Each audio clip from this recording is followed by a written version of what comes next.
Hi there, it's Tim Allwood with Doug from Compass Property Investing, here with our second in our series, Investing Made Easy. And Doug, this is the absolute pinnacle of what it's all about. And Doug, tell the viewers why I'm so excited about this. Okay, well, I'm quite excited about it too, Tim, because I think one of the things that people don't realise, retirement sneaks up on people quite quickly. And a lot of people just aren't prepared for it. That's the fact. You know, we go through life, we earn a lot of money. At the end of it, we go to retire, there's not enough there. So what we want to look at in this coming video is how much money are you likely to need in retirement?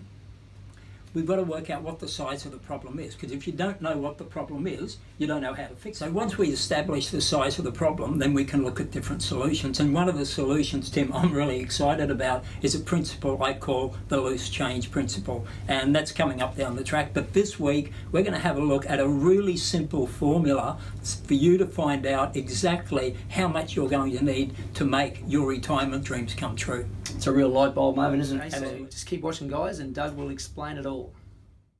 Hi, this is Doug for Compass Property Investing, and welcome back to the second in our series, Investing Made Easy. Now, in the first video, we talked about the three pillars of investing: location, timing, and structure. And I can't stress strongly enough how important it is for you to get all three things right, because if you do, if you get those right, the investment you make today can give you and your family financial security when you need it most. Now, I don't have the stats on this right now, but I reckon if you ask 100 people what their greatest long-term financial fear is, the answer could be something like this: not enough money in retirement.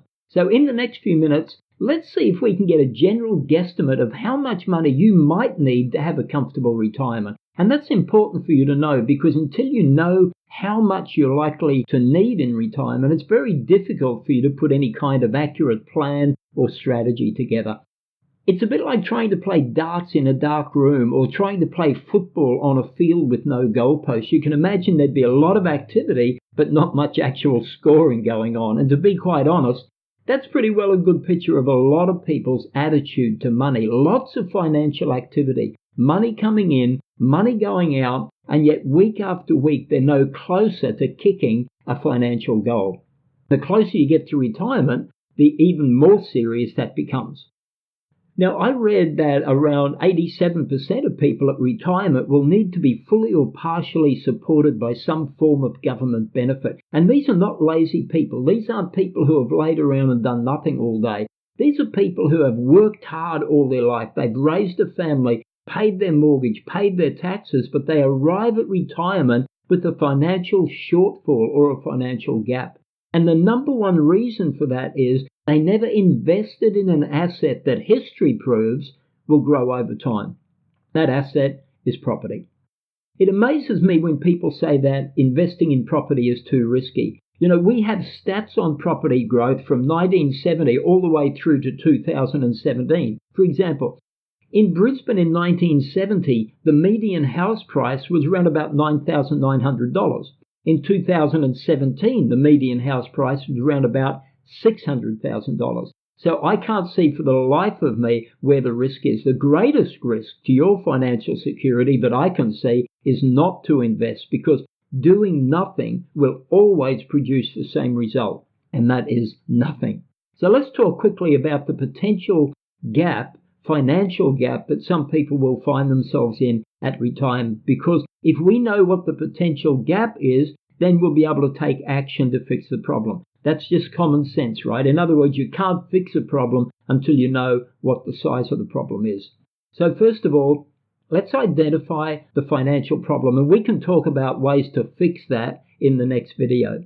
So let's look at the financial situation of an imaginary couple called John and Jenny. And please understand, these figures are just an example, but I'm sure they closely represent a big percentage of the Australian population. Okay, our imaginary couple, John and Jenny, both 45 years old, they hope to retire at 55 or 60. In other words, they've only got 10 or 15 years working life before retirement. John earns around about $70,000 a year before tax. Jenny earns $15,000 to $20,000 part-time. Their home's worth $500,000 and they still owe $250,000 on it. And like many people, they're trying to put a little bit extra into their mortgage each week. Let's say $25 a week extra. One day they're talking about what they would like to do in retirement. They like to travel to Europe. They'd like to do a couple of cruises a year, buy a caravan and a tow vehicle and do a lap of Australia. And they definitely want to help their kids out. All of a sudden, the reality hits them that they're just simply not on target to do most of what they want to do. And if they continue just doing what they've been doing, then much of that dream is not going to be possible. So all of a sudden, they have this light bulb moment and the realization hits them that, hey, we have a problem. How much are they likely to need in retirement to make that dream come true? Well, let's just say, for example, their current monthly expenses are around about $4,000 a month. That's about average for the Australian family. So that means they currently need around about $48,000 to $50,000 a year just to survive. No problems at the moment because they're both working, right? They've got an income coming in. But what happens when they retire and that wage is no longer coming in? Also, in 10 years' time, if you allow for inflation and other rising costs, the $50,000 that they need today will more likely be $70,000 or $75,000 a year that they're going to need to survive in 10 or 15 years' time. The goal over the next 10 years is to make some kind of investment that will create a passive income of $70,000, $75,000 a year. Now, I hope you're with me so far. I know I'm going fast, but if you need clarification, please contact us because we can arrange for you to speak with someone one-on-one and they can fill in all the blanks and answer any questions that you might have. Okay, so John and Jenny are going to need around about $75,000 in passive income a year to make their retirement dream a reality. Now, here's the bad news for them. To generate $75,000 a year in passive income, they'll need to have $1.5 million invested, returning 5%. So if they had $1.5 million in the bank, for example, and the bank paid them 5%, that's their $75,000 a year, job done. The problem is they don't have $1.5 million in the bank.